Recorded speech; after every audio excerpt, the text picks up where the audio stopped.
Shalom, saudara-saudara yang dikasihi Tuhan Yesus Kristus, selamat pagi. Selamat berjumpa lagi pada renungan harian di pagi ini.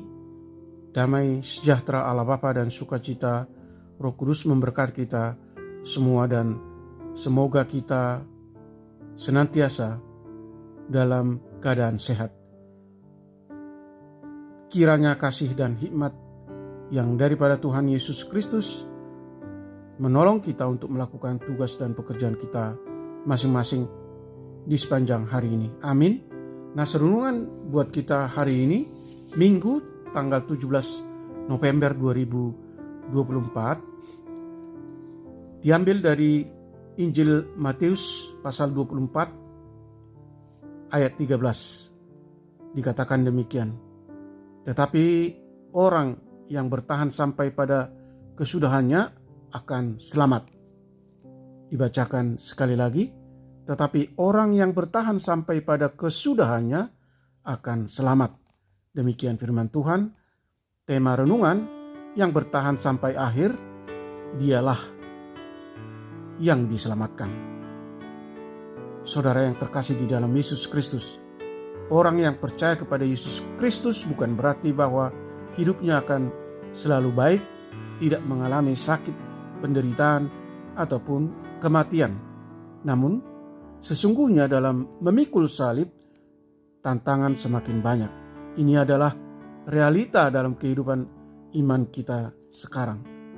Terlihat dalam cara hidup seseorang.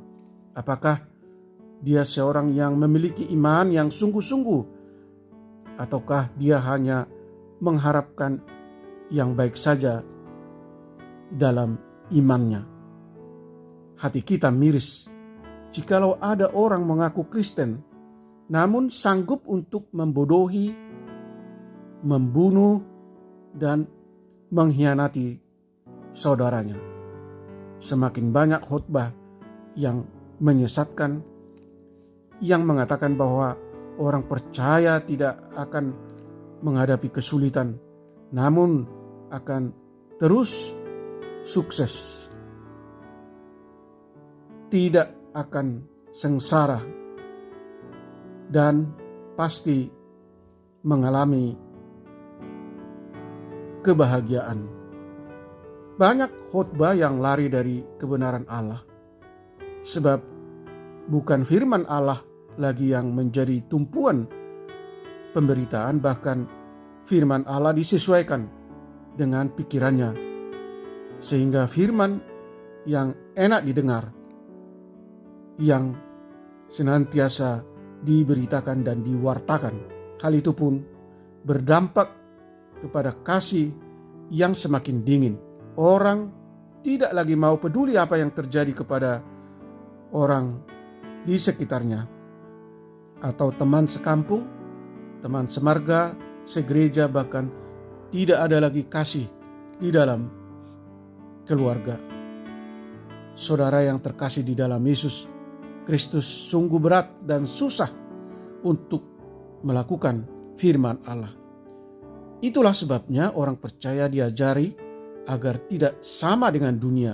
Orang benar seringkali dibenci, namun firman Allah berkata, siapa yang bertahan sampai akhir, dialah yang diselamatkan. Inilah firman Allah yang harus diberitakan sampai ke ujung bumi, bahwa orang percaya mendapat hidup yang kekal, namun yang tidak percaya akan dihukum. Setelah itu maka akan datang akhir dari dunia ini. Setiap orang akan dihakimi dari apa yang telah diperbuat dan akan diberikan buah dari iman dan perbuatannya selama masih hidup. Amin. Mari kita berdoa. Ya Tuhan Allah Bapa di surga, Allah yang kami sembah di dalam Yesus Kristus, mencermati keadaan dunia saat ini yang terus-menerus bergejolak.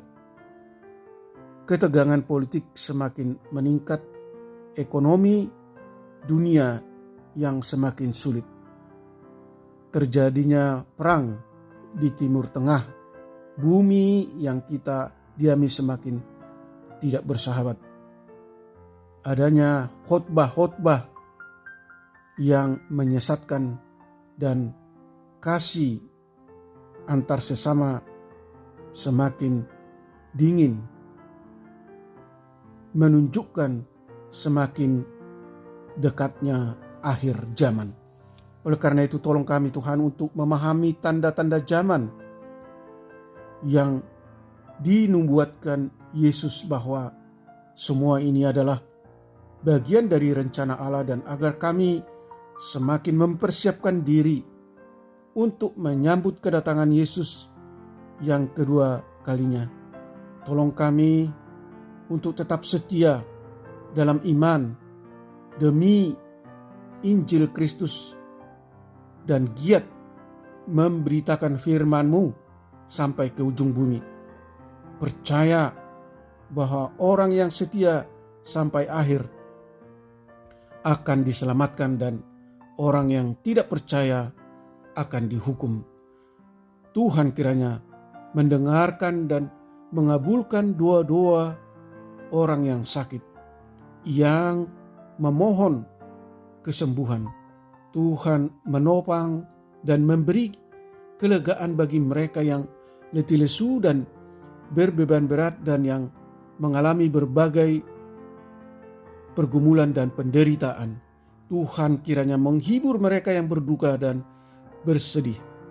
Mampukan kami untuk selalu bersyukur dan bersukacita di dalam segala hal, terutama bersyukur karena hidup kekal yang Tuhan anugerahkan bagi mereka yang bertahan dalam iman. Terima kasih Tuhan. Segala puji dan hormat bagi-Mu Allah yang kami sembah di dalam Yesus Kristus. Amin. Selamat hari Minggu. Selamat beribadah. Tuhan Yesus memberkati.